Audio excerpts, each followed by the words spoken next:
তৃতীয় বর্ষ রাষ্ট্রবিজ্ঞান সাজেশন। বিষয় হলো রাজনৈতিক অর্থায়ন ও পদ্ধতি। বিষয় কোড হলো 23-19-07। পেইড সাজেশন ফি কত টাকা? এই প্রশ্নটা আমাকে অনেকেই করছেন। পেইড সাজেশন ফি অনলি 200 টাকা। যদি উত্তর সহ নেন তাহলে 400 টাকা। পেইড সাজেশন কবে থেকে পাবো ভাইয়া? বা এই ধরনের প্রশ্ন আমি প্রতিনিয়ত পেয়ে আসছি। পেইড সাজেশন পাবেন আপনি হলো রুটিন বের হওয়ার পর থেকে। রুটিন বের হওয়ার পর থেকে আপনাদের যেহেতু ফর্ম ফিল আপ চলছে, আপনারা আপাতত এখানে যে কয়েকটা প্রশ্ন দিয়েছি এই প্রশ্নগুলো পড়তে থাকুন। প্রশ্নের মধ্যে কারেকশন থাকবে এবং রুটিন বের হওয়ার পরে আমি ফাইনাল সাজেশন আপনাদেরকে দিয়ে দেব। ওকে, তারপরে কথা হলো আমার সাথে কন্ট্যাক্ট করবেন কিভাবে? অনেকে বলছেন আপনারা কিভাবে কন্ট্যাক্ট করবেন। এখানে আমার হোয়াটসঅ্যাপ নাম্বার দেওয়া আছে, দেখেন এই নাম্বারটা আপনারা লিখে নিতে পারেন।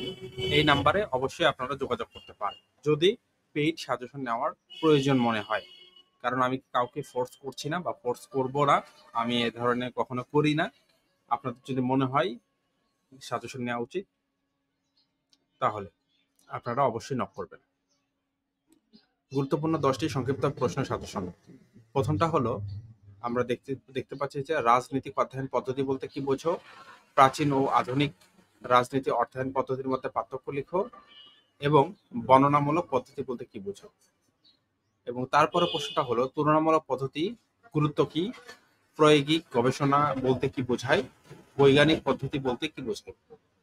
আপনাদের পরীক্ষা জন্য প্রায় যতদিন পর্যন্ত আপনাদের পরীক্ষা হবে না ততদিন পর্যন্ত আমাদের এই চ্যানেলে আপনারা শুধুমাত্র রাষ্ট্রবিজ্ঞান অনার্স তৃতীয় বর্ষের আপডেট পাবেন। তাই আমি বলছি রাষ্ট্রবিজ্ঞান ডিপার্টমেন্টে যত সকল ছাত্রছাত্রী আছে এই চ্যানেলটিকে একটু সাবস্ক্রাইব করে পাশে থাকতে পারেন, কারণ এই আপনার পরীক্ষা জুড়ে হয়তোবা এই চ্যানেলটি হেল্পফুল হবে এবারের জন্য। কারণ আমি প্রতিনিয়ত রাষ্ট্রবিজ্ঞান সাজেশনগুলো প্রোভাইড করি এই চ্যানেলে। তারপরে প্রশ্নটি হলো তথ্য সংগ্রহের দুটি প্রধান পদ্ধতির নাম লিখো। তারপরের প্রশ্নটি হলো রাজনৈতিক আচরণ বিজ্ঞান কি? আচরণ বিজ্ঞান কি? ঠিক আছে, রাজনৈতিক আচরণ বিজ্ঞান কি? তারপরের প্রশ্নটি হলো পরিসংখ্যান পদ্ধতি ব্যবহার রাজনৈতিক গবেষণা কেন গুরুত্ব? এবং সর্বশেষ প্রশ্নটি হচ্ছে রাজনৈতিক গবেষণার হাইপোথিস কি এর ভূমিকা লিখো। ঠিক আছে, এই হাইপোথিস থিসিস এই কয়েকটি প্রশ্ন আপনি অবশ্যই ভালো মতো পড়ে নেবেন। আর চাইলে আপনি চ্যানেলটিকে সাবস্ক্রাইব করে পাশে থাকতে পারেন।